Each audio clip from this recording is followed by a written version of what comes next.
La première vidéo du chapitre se terminait donc sur cette notion 53 et nous abordons maintenant les cycles biogéochimiques qu'on appelle aussi cycles de la matière. On vous demande ici de montrer que les êtres vivants facilitent les flux de matière dans les écosystèmes et dans un premier temps pour cela, pour atteindre l'objectif, on vous demande de décrire les cycles biogéochimiques au sein des écosystèmes. On a vu donc précédemment que les arbres absorbaient le CO2 que nous émettons notamment, mais que la quantité ne va pas être la même suivant l'âge de la forêt, hein, comme on vous le dit ici. On revient sur un réseau trophique en quelque sorte, mais qui concerne cette fois les cycles de l'azote, du carbone et de l'eau au sein de l'écosystème forestier. Donc je vous demande à nouveau de représenter ces trois cycles qui sont représentés donc par trois couleurs différentes: le cycle du carbone en vert, le cycle de l'azote en rose et le cycle de l'eau en bleu. Donc pas de représentation d'animaux pour vous, hein, mais des cadres qui relient les différentes espèces, les différents types d'êtres vivants qui réalisent des échanges pour ces différents cycles de la matière. On vous demande ici d'argumenter, c'est-à-dire en vous basant sur des données expérimentales, de montrer le rôle de la communauté des êtres vivants du sol pour le recyclage de la matière, hein, puisqu'on a vu précédemment que la matière organique était transformée en matière minérale utile pour les végétaux grâce à ces décomposeurs du sol, et ce qui permet le bon fonctionnement des écosystèmes. On aurait aimé voir en TP des nématodes comme ce ver ici qui est présent. On n'a pas eu l'occasion d'en trouver malheureusement, mais notez que ces individus sont importants dans le recyclage de la matière et je vous invite à recopier dans votre cours ce schéma. Donc on part du dioxyde de carbone atmosphérique, c'est-à-dire le CO2.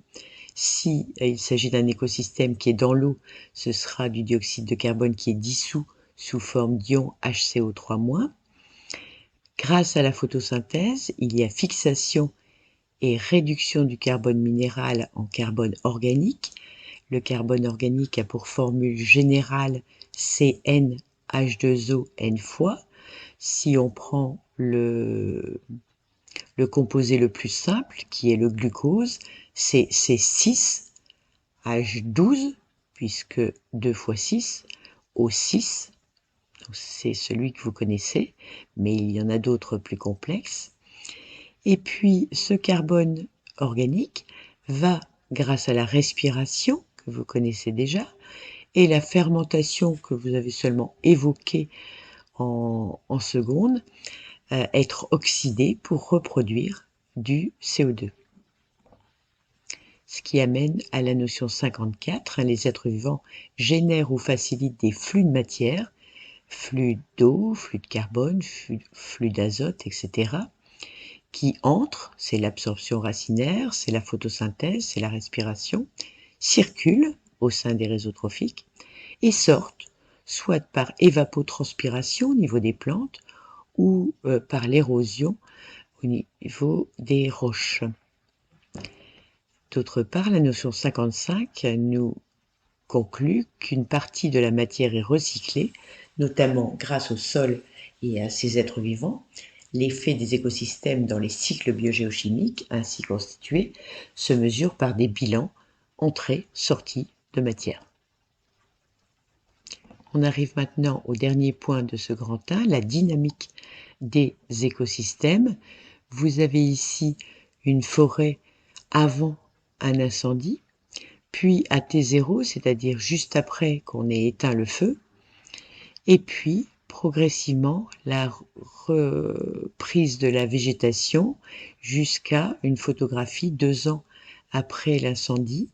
Donc, on n'a pas tout à fait la même image qu'au départ. Il y a des espèces qui ont pu disparaître, d'autres qui ont profité du feu et de la matière minérale, puisque l'incendie va détruire la matière organique et va garder de la matière minérale, donc riche pour les végétaux, qui se reconstruit. Et donc l'incendie peut être naturel, hein, déclenché naturellement, donc on peut dire que même sans l'action de l'homme, les écosystèmes montrent une dynamique dans l'espace et dans le temps, donc spatio-temporel, avec des perturbations, des incendies, des maladies qui affectent les populations végétales et animales, bien évidemment. On vous demande ici de décrire la dynamique de l'écosystème après un incendie. Donc on l'a représenté dans le temps. On a le feu. La première année, on a les arbres détruits. Puis on a des plantes annuelles qui se remettent en place dans les 1 à 2 ans qui suivent. Puis des plantes pérennes, c'est-à-dire qui se reproduisent d'année en année, qui s'installent au bout de 3-4 ans. Puis des jeunes plants d'arbres, et notamment de pins, qui se mettent en place à partir de 5 ans et jusqu'à 150 ans. Et puis on a une forêt mature au bout de 150 ans, s'il n'y a pas eu de nouvel incendie au passage. Donc, en notion 57, la complexité du réseau d'interaction et la diversité fonctionnelle favorisent la résilience, j'ai mis le mot en gras parce que c'est le mot important de cette notion, des écosystèmes qui, jusqu'à un certain seuil de perturbation, aient la capacité de retrouver un état initial après une perturbation.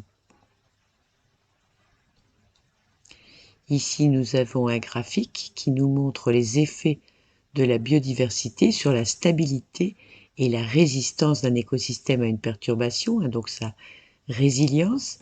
Si la biodiversité est faible, on aura une stabilité de l'écosystème mesurée à un petit peu moins de 2. Si plus la biodiversité est importante, plus la stabilité de l'écosystème sera élevée.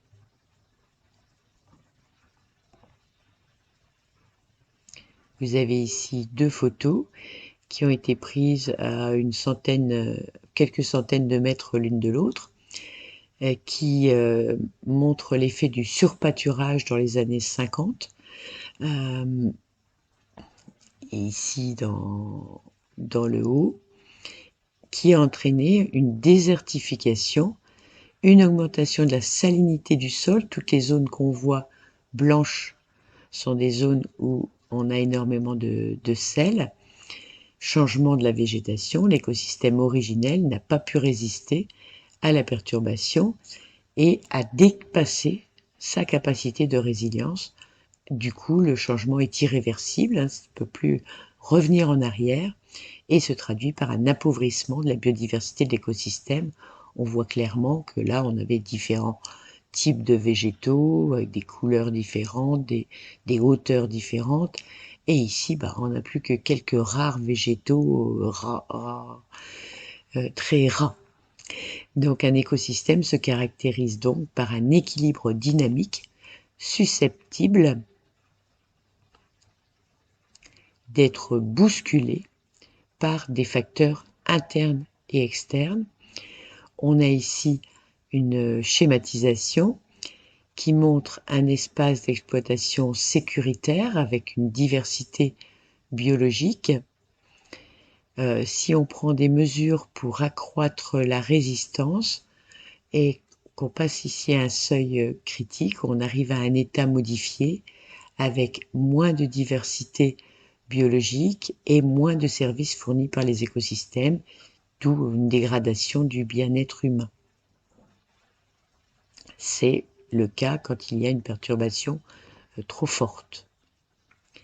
Des termes importants pour cette partie, dont je vous invite à noter la définition dans votre carnet de vocabulaire, et une carte des idées clés de ce paragraphe, avec donc des interactions entre les êtres vivants qui amènent à une organisation de l'écosystème qui lui permet de fonctionner et donc de produire, c'est-à-dire avoir des flux d'énergie et des flux de matière.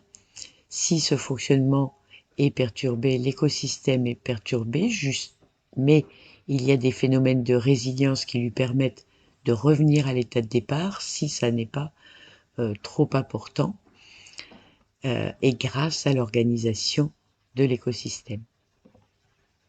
On va s'arrêter là pour cette vidéo. La suivante parlera de l'homme et les écosystèmes.